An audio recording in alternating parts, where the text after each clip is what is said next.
Naming off brands is also a good key indicator that you maybe know a little bit of something, right? So if you're able to name off some robot brands, you know, Fanuc, Yaskawa, Kuka, ABB, let's say Hitachi,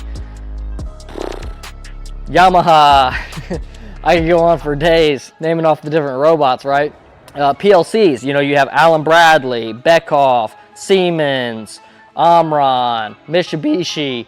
So, you know, there's a ton of different brands of PLC. So study some different lists of PLC brands or robot brands. And also, this is going into the control side of things. I come from a controls background, so I lean to communicating through controls quite a bit. But like, let's say, for instance, if you're gonna go mechanical, know the mechanical engineering softwares, right?